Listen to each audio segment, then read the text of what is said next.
Sabe aquelas histórias infantis em que o príncipe salva a princesa e os dois vivem felizes para sempre? Será que para cada homem ou mulher existe a pessoa certa para a vida inteira? Tem um ditado que diz: sempre tem um pé torto para um chinelo velho. Mas o amor romântico e os felizes para sempre existem mesmo?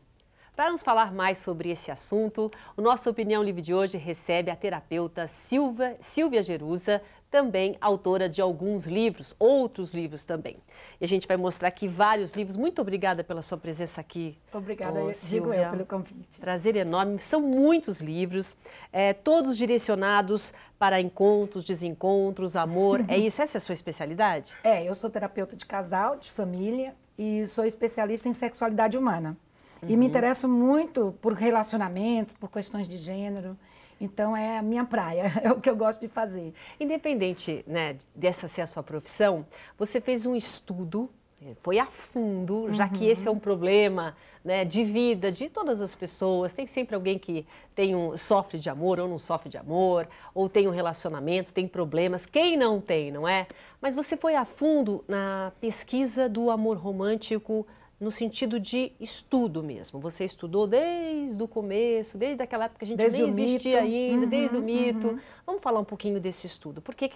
O que te levou realmente a se aprofundar? Porque a maioria dos relacionamentos, principalmente o casamento, passa por muitos problemas por causa do amor romântico, por causa do mito do amor romântico. Aquela ideia que a gente tem de que tudo tem que dar certo, final feliz, é isso? Aquela ideia de que o que aconteceu no começo, entre os dois, aquelas cartas apaixonadas, até mesmo as serenatas, os e-mails, os torpedos, os cartões, as flores, quando você casar, isso vai continuar. E, na verdade, o amor romântico passa por uma transição. Quer a gente queira, quer não, o amor romântico acaba. E aí ele tem que passar por uma transição. Amor romântico, paixão, sexo, isto é, desejo sexual e casamento, não necessariamente combinam. Então eu fiz um estudo, eu fiz revisão de literatura de 28 livros. Em relação a esse assunto? Em relação ao amor, a paixão, amor apaixonado, amor romântico. Tem tanto livro assim falando disso? Tem muito mais. É que eu não tinha tempo hábil, porque era um trabalho que eu estava fazendo. E aí, então, eu pesquisei psicólogos, sociólogos, filósofos, antropólogos. Quer dizer, as pessoas não se cansam de estudar o amor. E quanto mais, eu devo ter, não sei, uns 40 livros sobre isso. Quanto mais eu estudo, mais eu reafirmo de que o mito do amor romântico é um dos maiores causadores dos problemas nos relacionamentos a dois. Você foi até onde? Porque eu quero colocar um pouco de história nesse papo. Aonde você foi pesquisar? O que você descobriu de importante? Eu vim até... Eu fui do mito, porque o amor romântico ele nasceu de um mito, da época de Platão, Aristóteles. E ele veio sendo, ele partiu de um mito, depois ele passou a ser utopia, era o que todos almejavam, mas somente a partir do século XII é que o amor romântico começou a ser visto como algo, como uma... Eu vou fazer uma distinção, amor romântico e paixão. Amor romântico é esse amor onde o homem é mais cavalheiro, onde o homem é mais doce, é mais terno, que no século XII, quando essa ideia começou a surgir, não era para as esposas e nem para namoradas, porque os casamentos eram contratos comerciais, não era por amor. Muitas vezes o marido e os noivos se conheciam no altar, era um contrato entre as famílias. Até o século XVIII, XIX, mas no século XII, os homens eram muito brutos. E quando começou a surgir essa história de amor cortês, amor romântico, era para ensinar aos homens a conquistar as suas amantes. Era até desonra para o homem casar apaixonado. Porque a paixão, Platão dizia, inclusive a palavra patê, patologia, paixão vem da palavra patê, que quer dizer doença. A paixão era considerada por Platão, que ele tentava desmistificar o amor romântico, o amor, e Platão dizia que era uma doença. Então, o homem apaixonado, ele ficava, principalmente era o homem, ele era improdutivo, porque a paixão, a Helen Fisher, a antropóloga Helen Fisher, ela diz que ela tem 2 livros excelentes. Posso citar? Pode. Porque Amamos e A Química do Amor.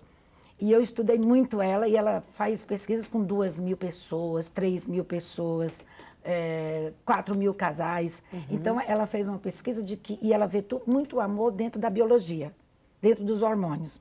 E ela diz que o amor romântico, a paixão, claro que ela precisa acabar.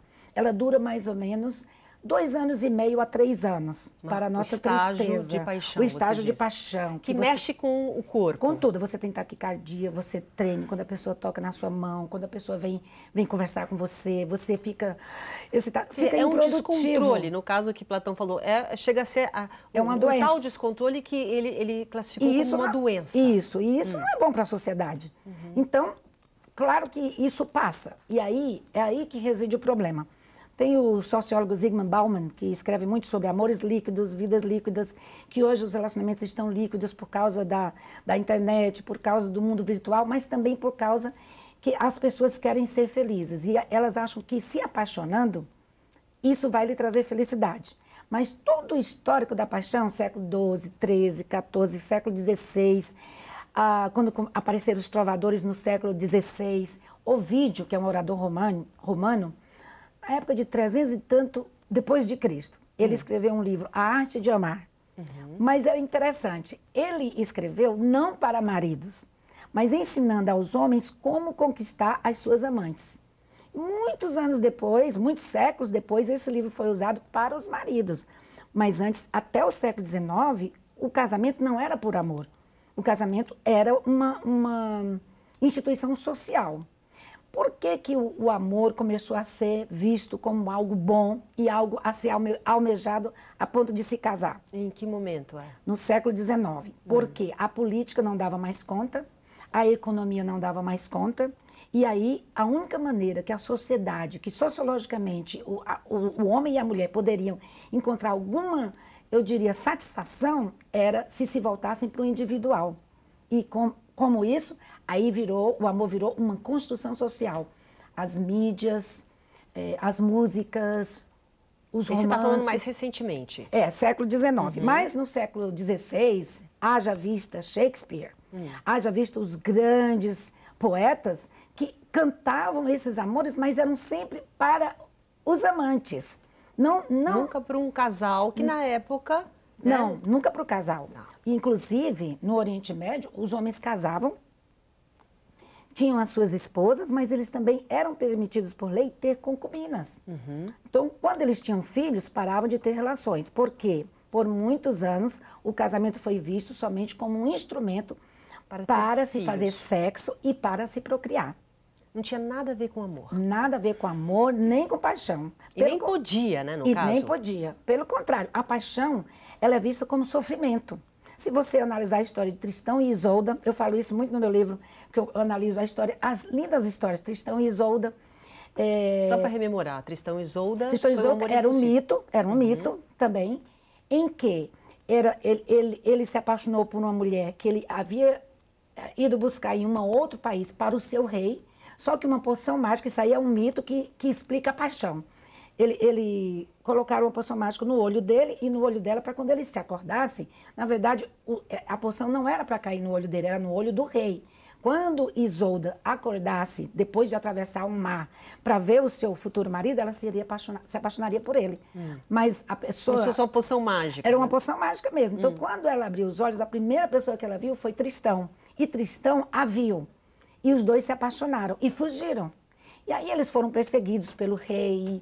E querem dizer assim, que a paixão é sofrida, mas que a paixão não resiste ao sofrimento. Aí eles ficaram numa floresta. A paixão não resiste ao sofrimento. Não resiste ao sofrimento, porque quando você tem o que você deseja, quem é que deseja aquilo que já tem? Então, é essa a qualidade. Não tem o fim, né? Não tem o fim. Essa é uma não das virtudes, mas características da paixão. Ela sempre admite a impossibilidade, a aventura, o perigo e a instabilidade. E a pouca durabilidade. Quando você consegue o que você quer, que é o que geralmente acontece no casamento, que oferece a você durabilidade, oferecia, né? Estabilidade, rotina. Muitas vezes o tédio se instala, porque eu já tenho o que eu desejo. Para que conquistar? Para que mandar flores? Para que... Então, a paixão, ela implica em sofrimento. Quer dizer, sempre foi, durante toda a história, ela foi associada ao sofrimento. Exato, e à impossibilidade. E o amor romântico foi sendo construído. Era uma ternura, sim. Ela não é tão, o amor romântico não é tão passional. Deixa eu terminar a história de Tristão e Isolda, que é interessante. Aí ele diz assim, eu não vou conseguir ficar com você. Vou ter que te devolver para o teu marido. Aí devolve ela. E casa com a Isolda da mão branca. Isolda, que tecia, que fazia muitas coisas, que o amava, que adorava ele, mas ele nunca conseguiu esquecer a outra Isolda, que é um paralelo. Quando você tem uma instabilidade, quando você instala uma rotina no relacionamento, a tendência é de que a pessoa busque um novo apaixonamento, porque a paixão lhe deixa vivo, lhe dá a sensação de viver. Quer dizer, a pessoa, no caso, desde o começo, né, desde o que a gente está falando da história, quer dizer, sempre é preciso ter o impossível. Por exemplo, quando a gente fala de Shakespeare, aquela coisa impossível de morrer, Romeu e Julieta, de morte. Então, é sempre o inacabado, é isso? Exatamente. Dizer, Abelardo e Heloísa, que é uma história verídica, que eu esqueci o certo, mas na época em que os filósofos, eles não podiam casar, eles faziam um voto de não casar. Ele se apaixonou por uma aluna. Essa é uma história muito citada nos mitos, mas não é mito, é uma história verídica. Ele se apaixonou por aluna e foi o único dos mitos que ele concretizou o ato sexual. O tio dela descobriu, os alunos dele puxaram ele para fora de casa e o castraram. Ele virou frei e ela virou freira por amor a ele. Tem até um filme muito lindo sobre isso, chama-se Em Nome de Deus. E Abelardo e Heloísa foi a impossibilidade que fez com que eles fossem para sempre apaixonados um pelo outro. Quanto tempo durou essa pesquisa? Essa pesquisa durou 3 anos. 3 anos. 3 anos. E aí a pesquisa resultou em qual livro? No Esse aqui. Amor Romântico. Vamos colocar. Isso existe, do mito à realidade pós-moderna. Você colocou da realidade pós-moderna porque você fez um paralelo, você fez um comparativo. Sim, o que você fez? Sim, do que acontece hoje. E hoje, o que é que acontece? As pessoas casam baseadas no amor, acham que encontraram a sua alma gêmea. E eu queria te dizer uma coisa triste que eu descobri, que eu ainda creio, nessa tua pesquisa de sempre. que não existe alma gêmea. Na verdade, quando eu terminei esse livro, eu terminei meio triste, porque eu sou muito romântica. Eu tenho 36 anos de casada, Silvia, mas a gente tem que lutar muito para que o casamento não entre no tédio, não entre na rotina, e você vai se decepcionando aos poucos. Porque tem um filósofo chamado Simmel, que ele diz o seguinte: não é que a pessoa apaixonada não enxerga a realidade. O amor não é cego. A paixão é cega, mas o amor não. E vou já falar a diferença de amor romântico e paixão. Então vamos fazer um rápido intervalo. Daqui a pouco a Silvia Gerusa volta justamente para fazer essa divisão, esse paralelo entre amor romântico e paixão. Até já. Estamos de volta, nossa opinião livre de hoje, conversando com a terapeuta Silvia Gerusa e a gente discutindo entre tantas coisas, tantos livros, vou mostrar já a capa de cada um, sobre o amor romântico, né, na história, em toda a pesquisa que a Silvia fez. Você prefere ser chamada de Silvia ou de Gerusa? Ou o que você quiser. Como você é Silvia, me chama de Gerusa para... Pronto, Gerusa. A gente terminou o primeiro bloco falando justamente esse paralelo que você quer fazer, essa comparação entre a paixão e o amor romântico. Como a gente estava falando, a paixão, ela implica numa falta. A partir do próprio mito, que uma deusa não foi convidada e estava todo mundo festejando o aniversário de Afrodite, a deusa da beleza, e o marido, a Penúria, que foi a deusa que não foi convidada, viu o rei dormindo, que é o rei, eu esqueci o nome, meu Deus, está no meu livro, mas ele começa ele está dormindo e ele é a falta, ele supre as necessidades. Aí ela tem relações com ele e tem um filho que é Eros. Então, Eros, que é o amor... Por isso que fala que é o deus do amor. Que é o deus do amor, o deus da paixão, né? O Cupido. Então, ela tem Eros, que é o quê? É a junção da falta, que é a penúria, com quem supre a necessidade. Por isso que a paixão, esse mito é de que a paixão está sempre à busca de algo e que não pode ser realizado. Que não pode ser realizado, porque se for, Acaba. E qual é a solução, então, né? A gente, agora, vamos lá, a gente fazendo uma evolução de toda essa pesquisa do amor romântico para os dias de hoje. Como é que você encaixa toda essa pesquisa nos relacionamentos de hoje? Eu vou ser muito realista. Não podemos casar ou nos relacionarmos somente baseados no amor romântico. Somente baseado naquela paixão. Eu estava falando do filósofo Simmel. Ele diz o seguinte, não é que a paixão não enxergue os defeitos ou não enxergue a realidade. É porque a paixão, o amor romântico, na verdade, ele cria uma realidade amorosa. E o filósofo Stendhal diz assim, ele tem um livro muito gostoso chamado Do Amor, bem antigo, ele bem séculos e séculos passados. Ele diz assim, o amor romântico tem uma atenção seletiva. Às vezes a gente vê os defeitos da pessoa, a gente sabe que aquela pessoa nem é boa para nós, mas a gente faz questão de não ver aquilo que arruinaria o fato de nós estarmos juntos. Então a pessoa isola aquilo. Mas o que é bom? É bom e não é. Porque você tem que também ficar, né, dentro dessa proposta, ficar com os defeitos também, aceitar. Mas aí é uma coisa que eu sempre digo para os noivos. Você está disposto a conviver com esses defeitos para sempre? Ou esses defeitos, com o tempo, se tornarão pesados para vocês? Dizem, e a Helen Fisher também diz, os opostos se atraem, isso é verdade. Mas nós temos que tomar cuidado. É verdade mesmo? É verdade, sabia? Porque nós precisamos do complemento. Eu vejo nele algo que eu não tenho e que eu preciso para mim. Mas um gosta do sol, outro gosta da lua. Como é que vai durar 36 anos uma relação assim? Bom, aí vem a minha teoria, que eu também sou teórica, né? Vem a minha teoria. Essas diferenças não podem ser muito grandes, porque com o passar dos anos elas vão ficando pesadas. E aí você diz, poxa, eu gosto de praia, você gosta de campo. Aí vem um negócio que nós chamamos de terapia familiar, negociação. Em todo relacionamento nós precisamos negociar as diferenças. Mas se elas forem muito grandes, fica quase impossível. E aí o relacionamento não... Então, o segredo para um relacionamento durar, primeiro, renúncia. Não dá para você ter prazer, eu não estou falando só de prazer sexual, estou falando de prazer da sua companhia o tempo todo. O que está acontecendo com essa geração internauta, essa geração líquida, como diz Zygmunt Bauman, de relacionamentos muito frágeis, porque as pessoas se relacionando dizem assim, você vai me fazer feliz. E uma coisa que eu digo, primeiro, você vai me completar. Não, você tem que entrar inteiro numa relação, você tem que ser feliz com você mesmo, você tem que se amar. Se eu não me amo, eu não consigo fazer com que ninguém me ame. Claro. Quando eu me amo, eu amo as pessoas ao redor. Isso não é egoísmo, nem é egocentrismo, é autoestima. Okay. Um dos grandes problemas nos relacionamentos hoje chama-se falta de autoestima. Por quê? Ai, a Silvia vai me fazer feliz. Aí você não consegue? Porque quem que consegue suprir todas as necessidades de uma outra pessoa? Quando às vezes nem nós suprimos as nossas próprias necessidades.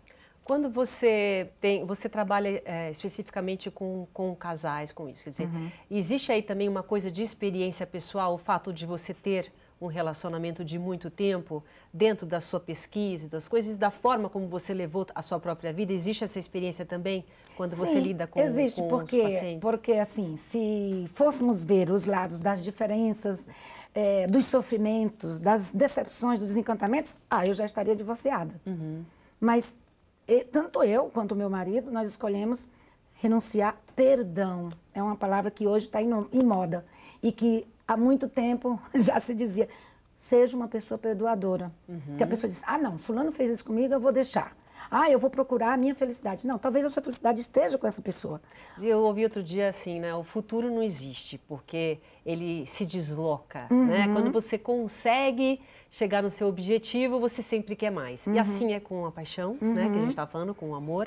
E dentro dessa sua pesquisa, hoje, existe o amor romântico? Tem lugar para o amor romântico numa época em que a internet, a tecnologia tomam conta das pessoas? Muitas vezes as pessoas nem se encontram, conversam pelo inbox, conversam pelo Face.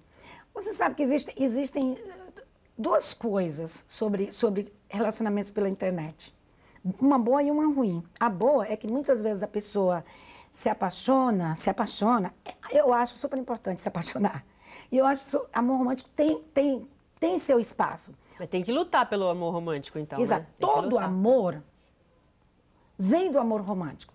O que a pessoa precisa entender é que vai haver uma certa rotina, vai haver estabilidade, mas vai haver afeto, carinho.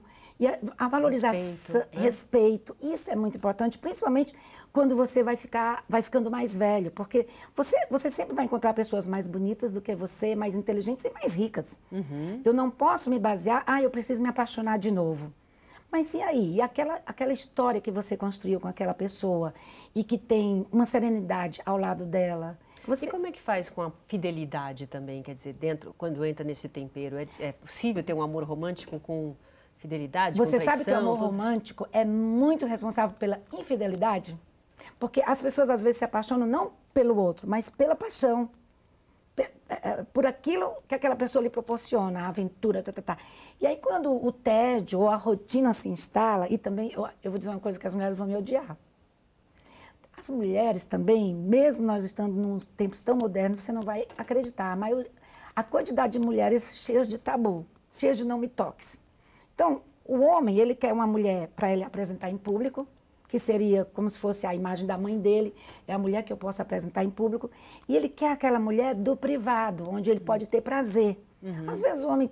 Eu posso falar isso na televisão? Não sei se você pode, nem sei o que você vai falar, mas deu para entender. É que o homem quer ter um prazer maior e ele diz umas fantasias no ouvido da esposa, o que você está pensando? Você pensa que eu sou uma vagabunda? Então ele não se sente à vontade de ter prazer também com essa mulher. Então tem todo esse tempero então tem que ter um tempero que existe. E aí o homem busca esse prazer fora do relacionamento. Também é uma coisa até meio tradicional, né? Mas Minha avó já falava isso e as mulheres têm que prestar atenção. Uma coisa que eu queria te dizer, porque existe hoje uma teoria dentro da psicologia que a monogamia não é natural. Na verdade, eu estou até desenvolvendo e estudando essa teoria porque eu acho que tudo bem. A monogamia não é natural para o ser humano. E nem para muitos animais. Mas tem muitos animais monogâmicos por natureza. Mas eu te pergunto, nós vivemos de instintos? A única coisa que nos diferencia do animal é que nós somos animais racionais. Então, eu não posso... escolhas, não é? Exato. Eu não posso me levar pelos meus instintos. Escolhas, exatamente. Nós devemos nos levar pela razão e pela emoção. Então, eu sou contra essa teoria de que, vamos ser poligâmicos. Vamos ser felizes. Porque a monogamia não é natural. Realmente, ela não é natural para o ser humano. Mas eu preciso seguir a razão. Mas tem aí o comprometimento, né? Aquela coisa assim, eu quero que dê certo. Bom, a gente mostrou o Amor Romântico, é o mais recente. Tem outro aqui também. Esse é gostoso demais, eu gosto desse. Mais um... Encontros e desencontros na vida 2 são pequenas crônicas minhas. E as pessoas estão sempre se buscando, né, Jerusa? Sempre buscando respostas, tentando. Você também... Eu quero falar desse do sexo. Esse sexo entre a culpa e o prazer. Que praticamente você deu uma introdução, né? Quer dizer, existe ainda existe, a mesmo criação. Nos dias de hoje, a forma... nós somos como os nossos pais, a gente é criado da mesma forma. E tem esse aqui também, né? Um outro gênero de igrejas, mulheres e a ordenação sacerdotal. Contra o machismo dentro das igrejas. De alguma forma, você sempre está fazendo especificamente para as mulheres, né? É verdade, questão de gênero. Esse aqui, você quer falar o quê? Sobre o discurso religioso, tanto católico e protestante, que traz muitos traumas para o comportamento do ser humano como um todo. E para dentro dos casamentos, que eu vejo dentro do meu consultório. Porque a proibição que sexo é feio, que sexo é pecado, que sexo é errado, pode isso, não pode aquilo. Então eu fiz um estudo de 4 discursos, 4 pessoas principais no mundo evangélico, estudei os livros dele e como que esses discursos podem ser... E você está falando desse aqui? Nesse aí, sexo entre a culpa e o prazer. Quer dizer, o quanto que tudo que é colocado dentro pode ser danoso, da cabeça da gente, pode ser danoso para a vida toda. Para a vida toda, porque a nossa vida, quer queiramos que não, gira com nessa pulsão erótica. Nós somos seres eróticos também. E a vida toda gira. Então, se eu sou uma pessoa reprimida, uma pessoa que tudo é errado, que tenho culpa por tudo, eu vou viver essa repressão em todas as áreas da minha vida. Mas existe, então, isso daí é o único trabalho que pode ser feito, a terapia? Ou as pessoas podem ir se descobrindo e podem ir melhorando, podem ir lendo? Agora, terapia... Se desafiando? Eu sou até suspeita, porque eu sou terapeuta. Eu acho que todos deveriam fazer terapia. E principalmente, como eu sou terapeuta sexual, pessoas que têm problemas com o seu corpo, de conhecer o seu corpo, de problemas de vaginismo, de problemas sexuais problema de anorgasmia. Muitas mulheres, 15, 20 anos de casado, não sabem o que é um orgasmo. Nunca tiveram um orgasmo por causa da repressão sexual. tem que fazer uma Tudo terapia. na cabeça, tudo na cabeça. Não existe mulher frígida. O que existe é tudo na cabeça, acredita? E qual é o segredo, depois de tanto tempo casado, né? Qual é o segredo, o principal segredo que a gente tem que ter para manter esse amor romântico para todas as pessoas que estão assistindo a gente? O que você pode dar de dica nesse finalzinho de programa? Precisa sempre apimentar o relacionamento, não pode cair na rotina, não pode deixar que o tédio se instale dentro do relacionamento, e tem muitas coisas bacanas que você pode fazer para isso. O companheirismo, a parceria, a renúncia que eu te falei, o perdão, e deixar com que esse amor se transforme nesse amor sereno, cúmplice, companheiro, de que você vai dizer, vale a pena investir a minha vida na companhia dessa pessoa até que a morte nos separe. É possível nos dias de hoje completar, quem sabe, quem está assistindo a gente hoje, fazer 36 anos de casamento? É possível. É possível. Como os nossos pais. É possível. Porque E essa renúncia alegria. não é muito normal na geração de hoje, Pois né? é, e é isso que essa geração precisa aprender, Silvia. A gente não pode ter prazer sempre. A gente não pode ser feliz sempre, porque a felicidade são momentos alegres. Realizar todos os desejos assim na hora que quer. Não é Exatamente. isso? Esse imediatismo. Imediatismo está Mas matando isso é um com as aprendizado. pessoas. Está matando com as pessoas, está matando com Os relacionamentos. relacionamentos. Bom, enfim. Relacionamentos aqui, líquidos, como diz o Zygmunt Bauman. olha, parabéns pelo seu trabalho, pela sua pesquisa. Nosso programa está aberto aqui para você. E por tudo isso, eu gostaria até de falar também sobre cada livro, mas realmente o nosso tempo está esgotado. Muito obrigada pela sua Obrigada presença pelo aqui, convite, viu? obrigada a vocês, e eu espero ter ajudado em alguma coisa. E eu espero que você aí de casa encontre o seu amor romântico, né? A nossa Opinião Livre de hoje fica por aqui. Conversamos com a terapeuta Silvia Gerusa. Muito obrigada pela sua companhia e até a próxima.